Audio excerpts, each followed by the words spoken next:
David De Angelis presents Prayer, The Art of Believing by Neville Goddard. Digitally narrated using the voice of Edward Herman. Prayer is the master key. A key may fit one door of a house, but when it fits all doors, it may well claim to be a master key.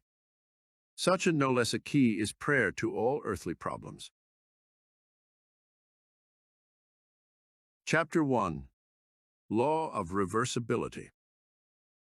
Pray for my soul. More things are wrought by prayer than this world dreams of. Tennyson.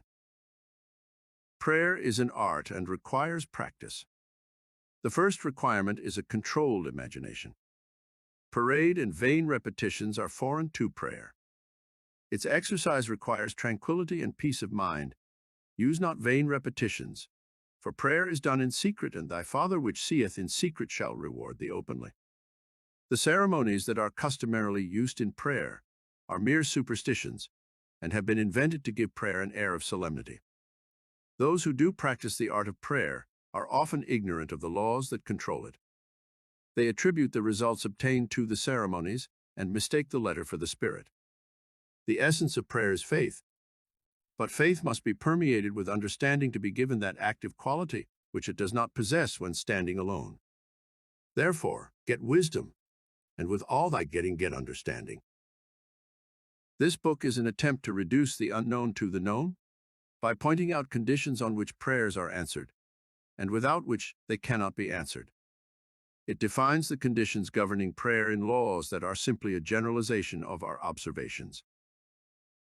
The universal law of reversibility is the foundation on which its claims are based. Mechanical motion caused by speech was known for a long time before anyone dreamed of the possibility of an inverse transformation, that is, the reproduction of speech by mechanical motion, the phonograph.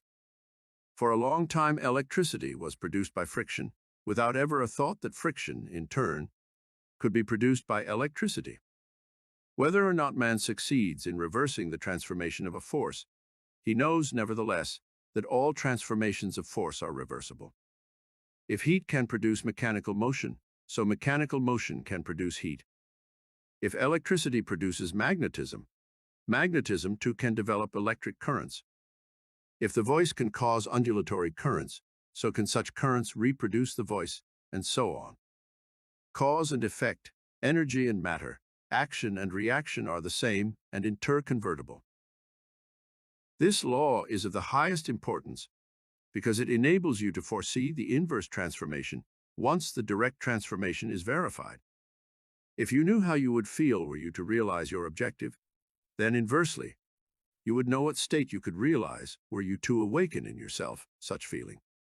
The injunction, to pray believing that you already possess what you pray for, is based upon a knowledge of the law of inverse transformation. If your realized prayer produces in you a definite feeling or state of consciousness, then inversely, that particular feeling or state of consciousness must produce your realized prayer. Because all transformations of force are reversible, you should always assume the feeling of your fulfilled wish. You should awaken within you the feeling that you are and have that which heretofore you desired to be and possess. This is easily done by contemplating the joy that would be yours were your objective an accomplished fact, so that you live and move and have your being in the feeling that your wish is realized. The feeling of the wish fulfilled, if assumed and sustained, must objectify the state that would have created it. This law explains why faith is the substance of things hoped for, the evidence of things not seen, and why he calleth things that are not seen as though they were, and things that were not seen become seen.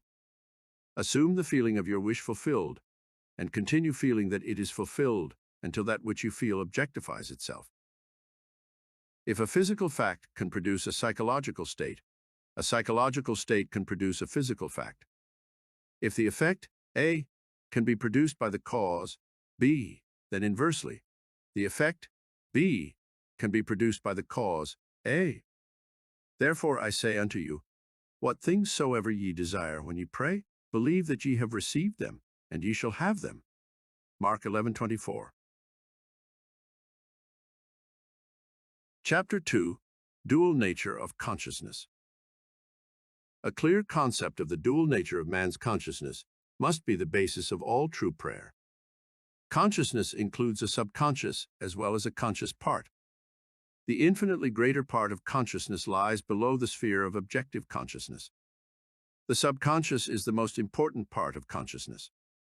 It is the cause of voluntary action.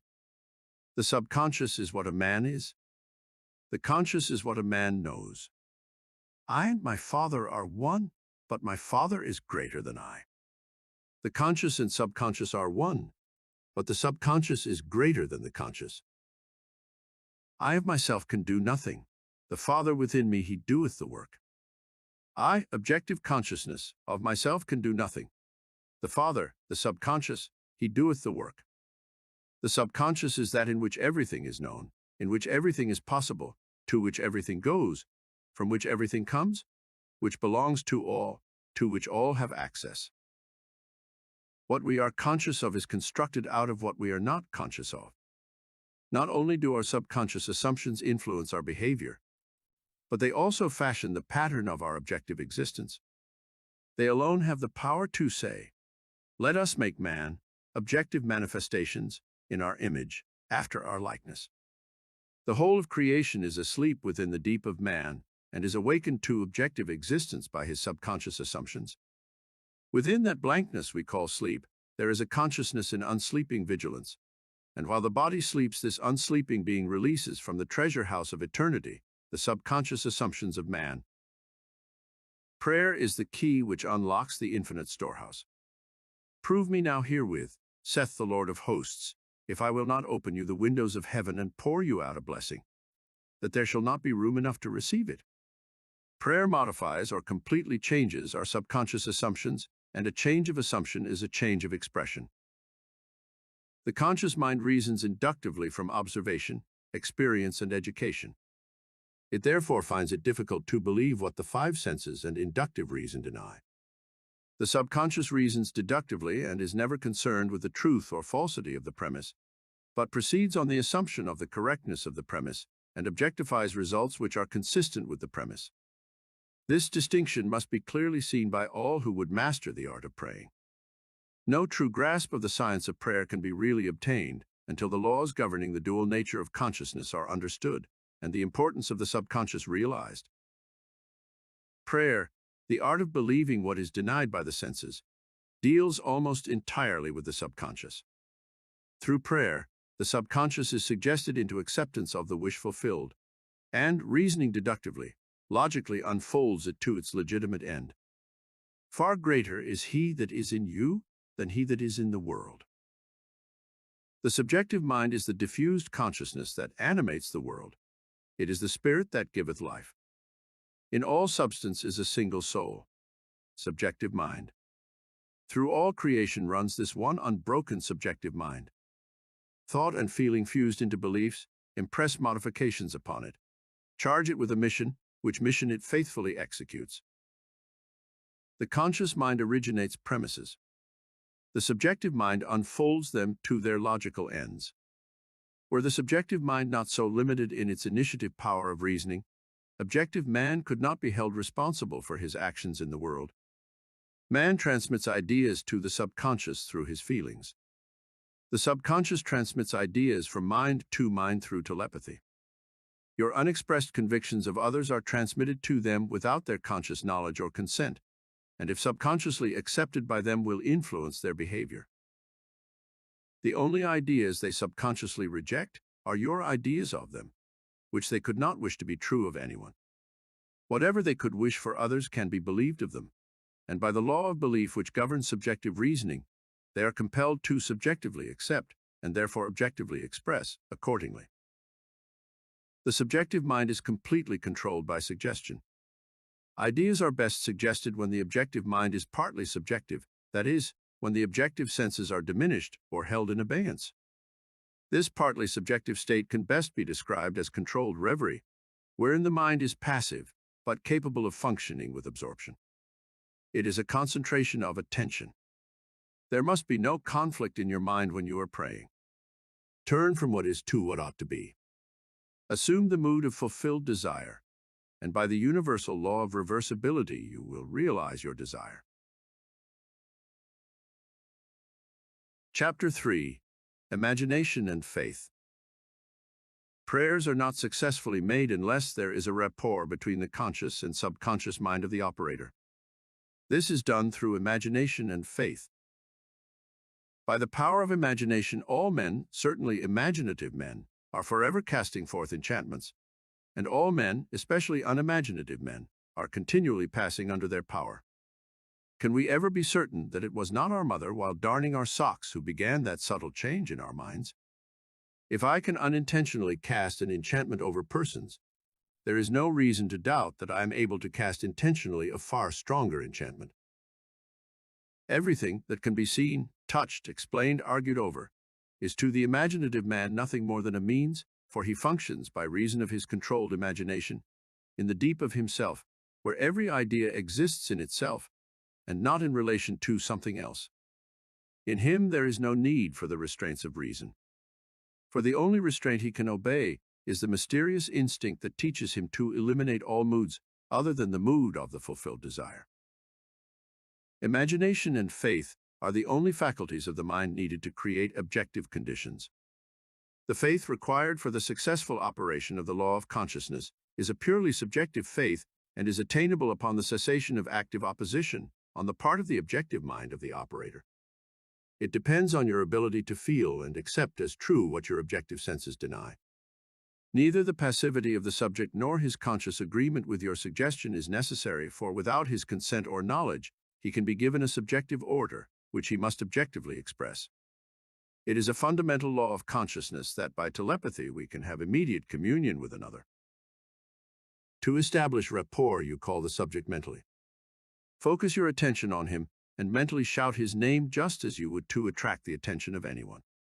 Imagine that he answered, and mentally hear his voice. Represent him to yourself inwardly in the state you want him to obtain.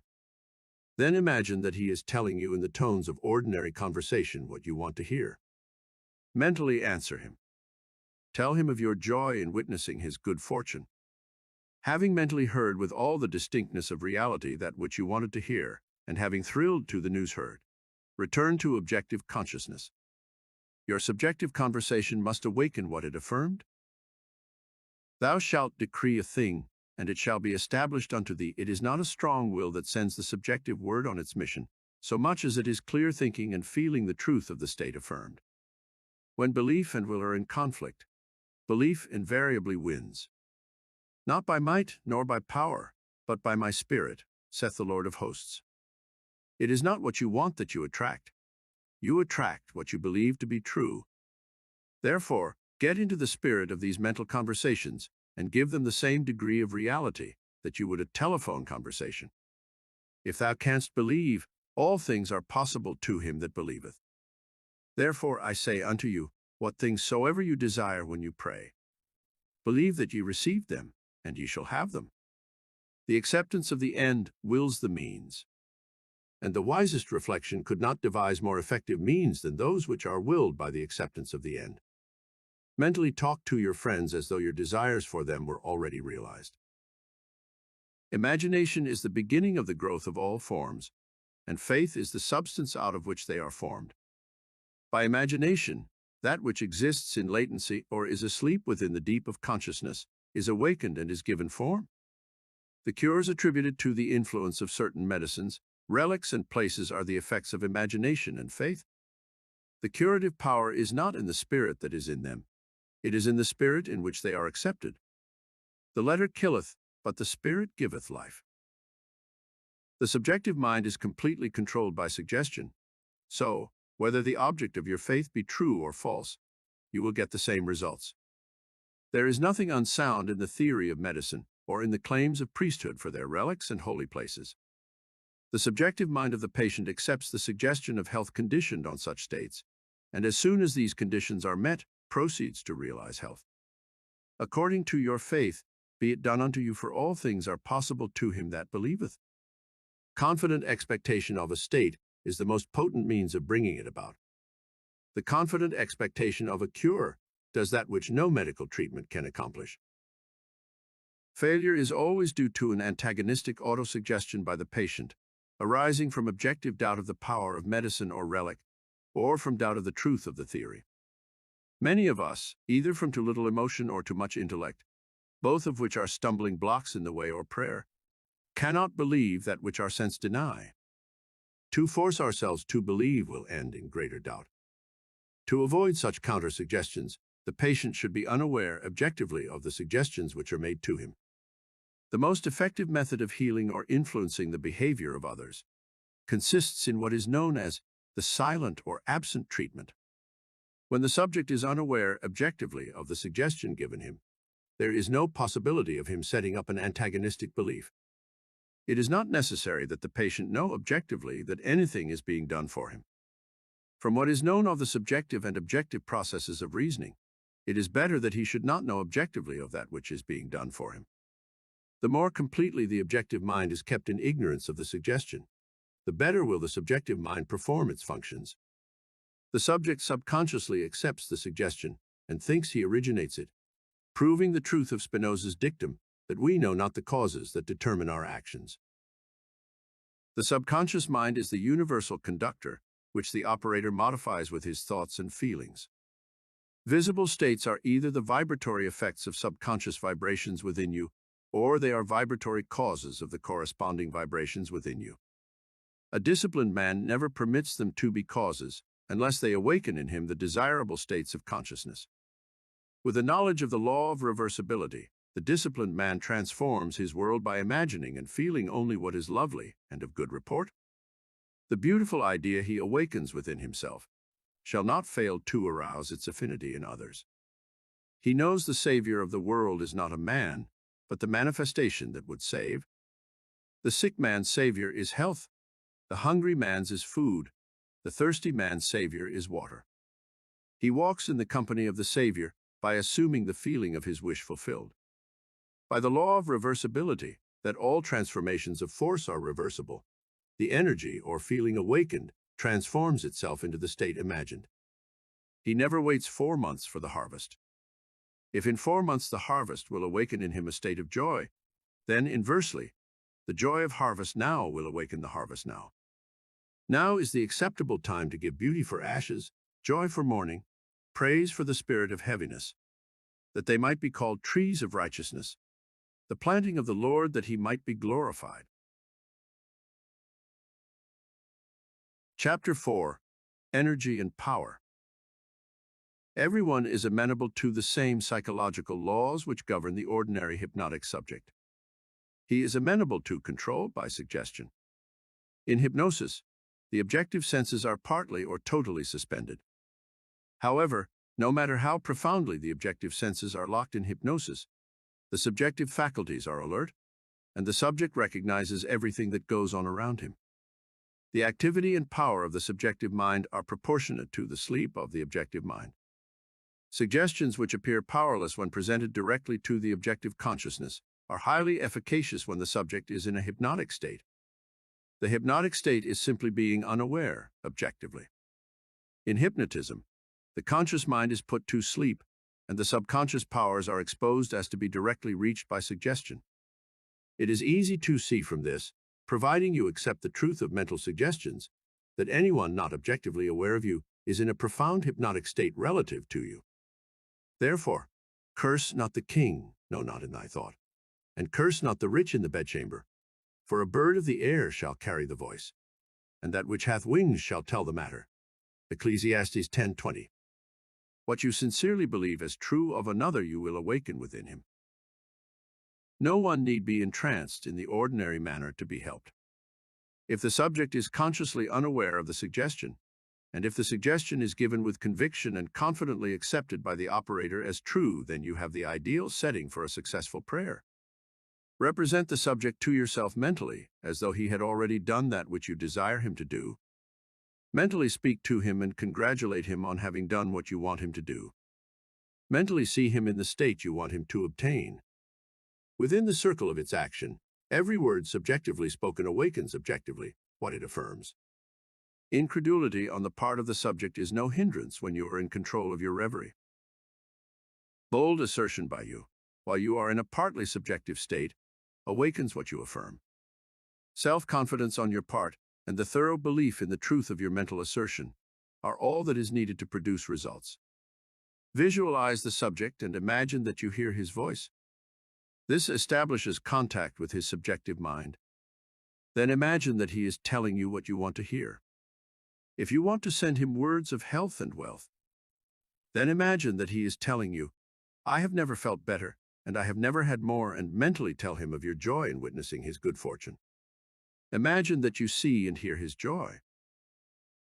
A mental conversation with the subjective image of another must be in a manner which does not express the slightest doubt as to the truth of what you hear and say.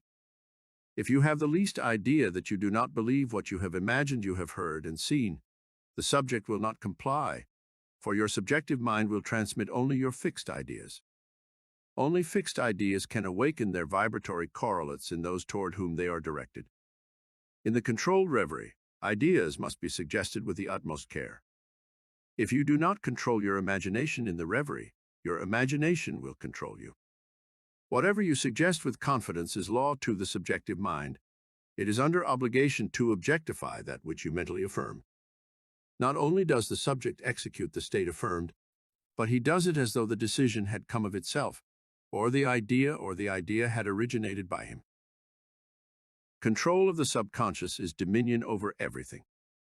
Each state obeys one mind's control. Control of the subconscious is accomplished through control of your beliefs, which in turn is the all-potent factor in the visible states. Imagination and faith are the secrets of creation. Chapter 5.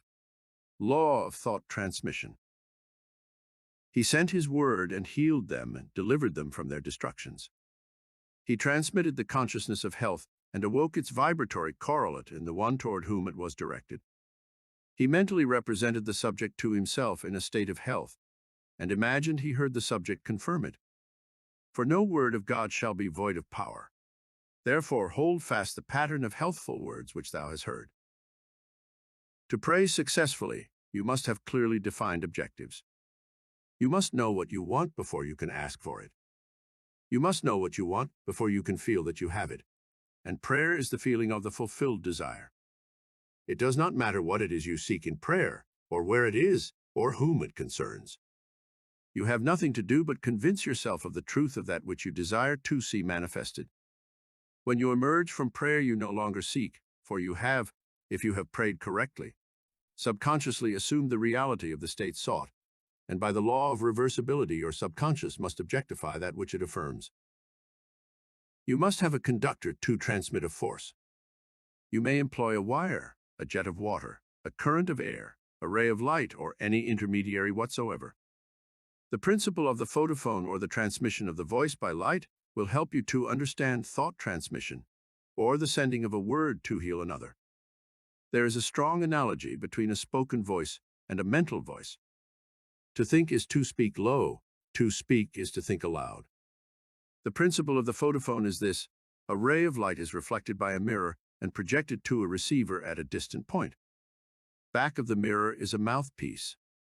By speaking into the mouthpiece, you cause the mirror to vibrate. A vibrating mirror modifies the light reflected on it. The modified light has your speech to carry, not a speech, but as represented in its mechanical correlate. It reaches the distant station and impinges on a disc within the receiver. It causes the disc to vibrate according to the modification it undergoes, and it reproduces your voice. I am the light of the world. I am the knowledge that I exist is a light by means of which what passes in my mind is rendered visible. Memory, or my ability to mentally see what is objectively present, proves that my mind is a mirror, so sensitive a mirror that it can reflect a thought. The reperception of an image in memory in no way differs as a visual act from the perception of my image in a mirror. The same principle of seeing is involved in both. Your consciousness is the light reflected on the mirror of your mind and projected in space to the one of whom you think. By mentally speaking to the subjective image in your mind, you cause the mirror of your mind to vibrate. Your vibrating mind modifies the light of consciousness reflected on it. The modified light of consciousness reaches the one toward whom it is directed and impinges on the mirror of his mind. It causes his mind to vibrate according to the modification it undergoes. Thus, it reproduces in him what was mentally affirmed by you. Your beliefs, your fixed attitudes of mind, constantly modify your consciousness as it is reflected on the mirror of your mind. Your consciousness, modified by your beliefs, objectifies itself in the conditions of your world. To change your world, you must first change your conception of it. To change a man, you must change your conception of him. You must first believe him to be the man you want him to be, and mentally talk to him as though he were. All men are sufficiently sensitive to reproduce your beliefs of them. Therefore, if your word is not reproduced visibly in him toward whom it is sent, the cause is to be found in you, not in the subject. As soon as you believe in the truth of the state affirmed, results follow. Everyone can be transformed. Every thought can be transmitted. Every thought can be visibly embodied. Subjective words, subconscious assumptions, awaken what they affirm. They are living and active, and shall not return unto me void, but shall accomplish that which I please, and shall prosper in the thing whereto I sent them. They are endowed with the intelligence pertaining to their mission, and will persist until the object of their existence is realized. They persist until they awaken the vibratory correlates of themselves within the one toward whom they are directed, but the moment the object of their creation is accomplished, they cease to be. The word spoken subjectively in quiet confidence will always awaken a corresponding state in the one in whom it was spoken, but the moment its task is accomplished, it ceases to be, permitting the one in whom the state is realized to remain in the consciousness of the state affirmed, or to return to his former state. Whatever state has your attention holds your life. Therefore, to become attentive to a former state is to return to that condition. Remember not the former things, neither consider things of old. Nothing can be added to man, for the whole of creation is already perfected in him. The kingdom of heaven is within you. Man can receive nothing, except it be given him from heaven. Heaven is your subconsciousness.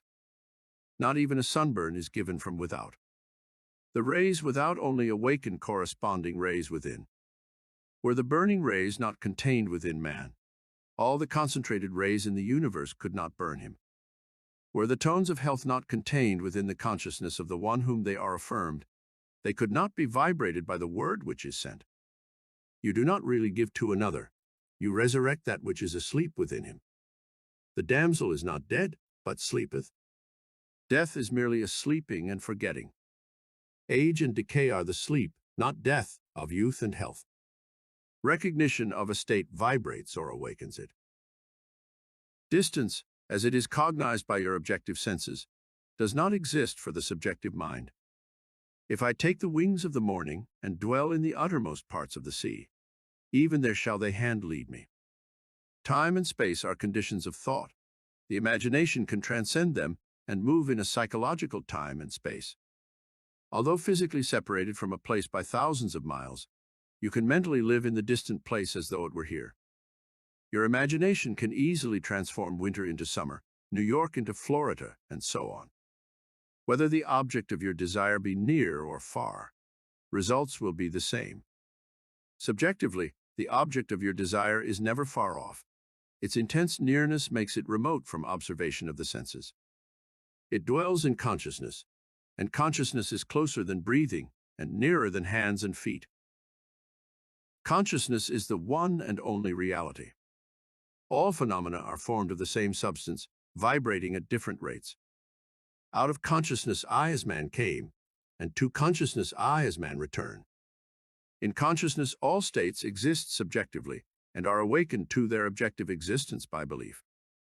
The only thing that prevents us from making a successful subjective impression on one at a great distance, or transforming there into here, is our habit of regarding space as an obstacle. A friend 1,000 miles away is rooted in your consciousness through your fixed ideas of him. To think of him and represent him to yourself inwardly in the state you desire him to be, confident that this subjective image is as true as it were already objectified, awakens in him a corresponding state which he must objectify. The results will be as obvious as the cause was hidden. The subject will express the awakened state within him and remain unaware of the true cause of his action. Your illusion of free will is but ignorance of the causes which make you act. Prayers depend upon your attitude of mind for their success and not upon the attitude of the subject. The subject has no power to resist your controlled subjective ideas of him, unless the state affirmed by you to be true of him is a state he is incapable of wishing as true of another. In that case, it returns to you, the sender, and will realize itself in you. Provided the idea is acceptable, success depends entirely on the operator, not upon the subject, who, like compass needles on their pivots, are quite indifferent as to what direction you choose to give them. If your fixed idea is not subjectively accepted by the one toward whom it is directed, it rebounds to you from whom it came. Who is he that will harm you, if you be followers of that which is good? I have been young, and now am old. Yet have I not seen the righteous forsaken, nor his seed begging bread. There shall no evil happen to the just, nothing befalls us that is not of the nature of ourselves. A person who directs a malicious thought to another would be injured by its rebound if he fails to get subconscious acceptance of the other. As ye sow, so shall ye reap. Furthermore, what you can wish and believe of another can be wished and believed of you, and you have no power to reject it if the one who desires it for you accepts it as true of you. The only power to reject a subjective word is to be incapable of wishing a similar state of another. To give presupposes the ability to receive. The possibility to impress an idea upon another mind presupposes the ability of that mind to receive that impression. Fools exploit the world, the wise transfigure it. It is the highest wisdom to know that in the living universe there is no destiny other than that created out of imagination of man. There is no influence outside of the mind of man. Whatsoever things are lovely, whatsoever are of good report, if there be any virtue and if there be any praise, think on these things. Never accept as true of others what you would not want to be true of you. To awaken a state within another, it must first be awake within you. The state you would transmit to another can only be transmitted if it is believed by you. Therefore, to give is to receive. You cannot give what you do not have, and you have only what you believe.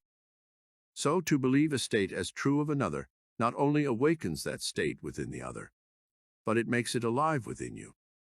You are what you believe. Give and ye shall receive, full measure, pressed down and running over. Giving is simply believing. For what you truly believe of others you will awaken within them.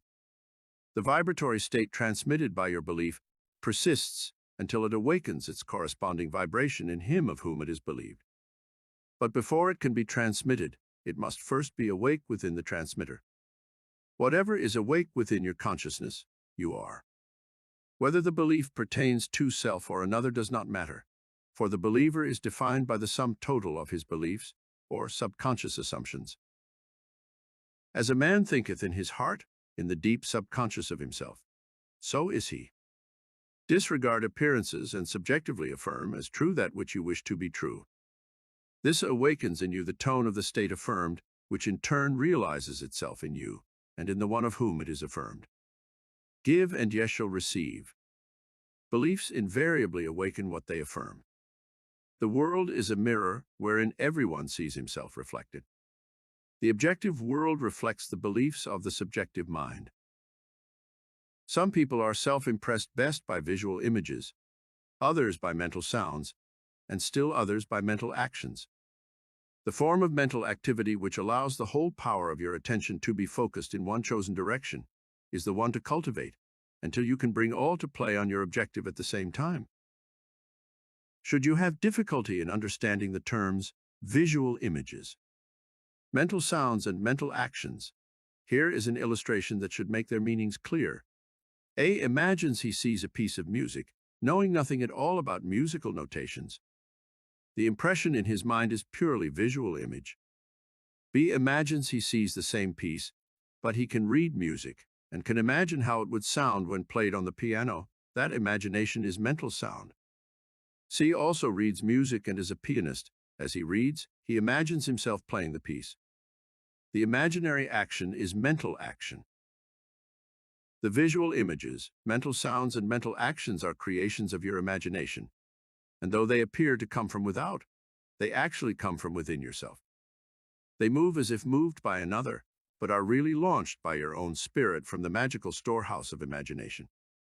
They are projected into space by the same vibratory law that governs the sending of a voice or picture. Speech and images are projected not as speech or images, but as vibratory correlates. Subjective mind vibrates according to the modifications it undergoes by the thought and feelings of the operator. The visible state created is the effect of the subjective vibrations. A feeling is always accompanied by a corresponding vibration, that is, a change in expression or sensation in the operator. There is no thought or feeling without expression. No matter how emotionless you appear to be if you reflect with any degree of intensity, there is always an execution of slight muscular movements. The eye, though shut, follows the movements of the imaginary objects, and the pupil is dilated or contracted according to the brightness or the remoteness of those objects. Respiration is accelerated or slowed according to the course of your thoughts. The muscles contract correspondingly to your mental movements. This change of vibration persists until it awakens a corresponding vibration in the subject, which vibration then expresses itself in a physical fact. And the Word was made flesh? Energy, as you see in the case of radio, is transmitted and received in a field, a place where changes in space occur. The field and energy are one and inseparable. The field or subject becomes the embodiment of the word or energy received. The thinker and the thought, the operator and the subject, the energy and the field are one. Were you still enough to hear the sound of your beliefs, you would know what is meant by the music of the spheres. The mental sound you hear in prayer as coming from without is really produced by yourself. Self-observation will reveal this fact.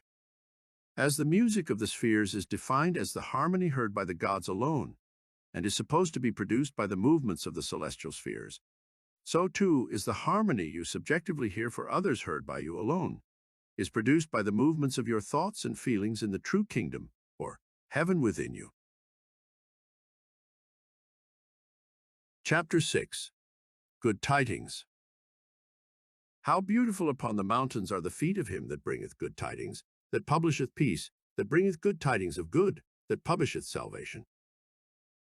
A very effective way to bring good tidings to another is to call before your mind's eyes the subjective image of the person you wish to help, and have him affirm that which you desired him to do.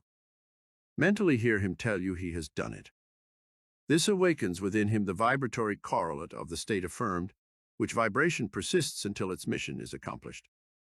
It does not matter what it is you desire to have done, or whom you select to do it. As soon as you subjectively affirm that it is done, results follow. Failure can result only if you fail to accept the truth of your assertion, or if the state affirmed would not be desired by the subject for himself or another. In the latter event, the state would realize itself in you, the operator. The seemingly harmless habit of talking to yourself is the most fruitful form of prayer. A mental argument with the subjective image of another is the surest way to pray for an argument. You are asking to be offended by the other when you objectively meet. He is compelled to act in a manner displeasing to you, unless before the meeting you countermand or modify your order by subjectively affirming a change. Unfortunately, man forgets his subjective arguments, his daily mental conversations with others, and so is at a loss for an explanation of the conflicts and misfortunes of his life. As mental arguments produce conflicts, so happy mental conversations produce corresponding visible states of good tidings. Man creates himself out of his own imagination. If the state desired is for yourself, and you find it difficult to accept as true what your senses deny, call before your mind's eye the subjective image of a friend, and have him mentally affirm that you are already that which you desire to be. This establishes in him, without his conscious consent or knowledge, the subconscious assumption that you are that which he mentally affirmed, which assumption, because it is unconsciously assumed, will persist until it fulfills its mission. Its mission is to awaken in you its vibratory correlate, which vibration, when awakened in you, realizes itself as an objective fact. Another very effective way to pray for oneself is to use the formula of Job, who found that his own captivity was removed as he prayed for his friends. Fix your attention on a friend and have the imaginary voice of your friend tell you that he is or has that which is comparable to that which you desire to be or have. As you mentally hear and see him, feel the thrill of his good fortune and sincerely wish him well. This awakens in him the corresponding vibration of the state affirmed, which vibration must then objectify itself as a physical fact. You will discover the truth of the statement. Blessed are the merciful, for they shall receive mercy. The quality of mercy is twice blessed. It blesses him who taketh and him who giveth. The good you subjectively accept as true of others will not only be expressed by them, but a full share will be realized by you. Transformations are never total. Force is always transformed into more than a force be. A blow with a hammer produces not only a mechanical concussion, but also heat, electricity, a sound, a magnetic change, and so on. The vibratory correlate in the subject is not the entire transformation of the sentiment communicated. The gift transmitted to another is like the divine measure, pressed down, shaken together and running over, so that after 5,000 are fed from the 5 loaves and 2 fish, 12 baskets full are left over. Chapter 7. The Greatest Prayer. Imagination is the beginning of creation. You imagine what you desire, and then you believe it to be true. Every dream could be realized by those self-disciplined enough to believe it. People are what you choose to make them. A man is according to the manner in which you look at him. You must look at him with different eyes before he will objectively change. 2 men looked from prison bars. One saw the mud, and the other saw the stars. Centuries ago, Isaiah asked the question, "Who is blind but my servant, or deaf as my messenger that I sent? Who is blind as he that is perfect, as blind as the Lord's servant?" The perfect man judges not after appearances, but judges righteously. He sees others as he desires them to be. He hears only what he wants to hear. He sees only good in others. In him is no condemnation, for he transforms the world with his seeing and hearing. The king that sitteth on the throne scattereth the evil with his eye. Sympathy for living things, agreement with human limitations, is not in the consciousness of the king, because he has learned to separate their false concepts from their true being. To him, poverty is but the sleep of wealth. He does not see caterpillars, but painted butterflies to be. Not winter, but summer sleeping. Not man in want, but Jesus sleeping. Jesus of Nazareth, who scattered the evil with his eye, is asleep in the imagination of every man, and out of his own imagination must man awaken him by subjectively affirming, "I am Jesus." Then and only then will he see Jesus, for man can only see what is awake in himself. The holy womb is man's imagination. The holy child is that conception of himself which fits Isaiah's definition of perfection. Heed the words of St. Augustine, "Too late have I loved thee, for behold thou were within, and it was without that I did seek thee." It is your own consciousness that you must turn as to the only reality. There and there alone you awaken that which is asleep. Though Christ 1,000 times in Bethlehem be born, if he is not born of in thee, thy soul is still forlorn. Creation is finished. You call your creation into being by feeling the reality of the state you would call. A mood attracts its affinities, but it does not create what it attracts. As sleep is called by feeling, "I am sleepy," so too is Jesus Christ called by the feeling, "I'm Jesus Christ." Man sees only himself. Nothing befalls man that is not the nature of himself. People emerge out of the mass betraying their close affinity to your moods as they are engendered. You meet them seemingly by accident, but find they are intimates of your moods. Because your moods continually externalize themselves, you could prophesy from your moods that you, without search, would soon meet certain characters and encounter certain conditions. Therefore, call the perfect one into being by living in the feeling, "I am Christ," for Christ is the one concept of self through which can be seen the unveiled realities of eternity. Our behavior is influenced by our subconscious assumption respecting our own social and intellectual rank and that of the one we are addressing. Let us seek for and evoke the greatest rank, and the noblest of all is that which disrobes man of his morality and clothes him with uncurbed immortal glory. Let us assume the feeling, "I am Christ," and our whole behavior will subtly and unconsciously change in accordance with the assumption.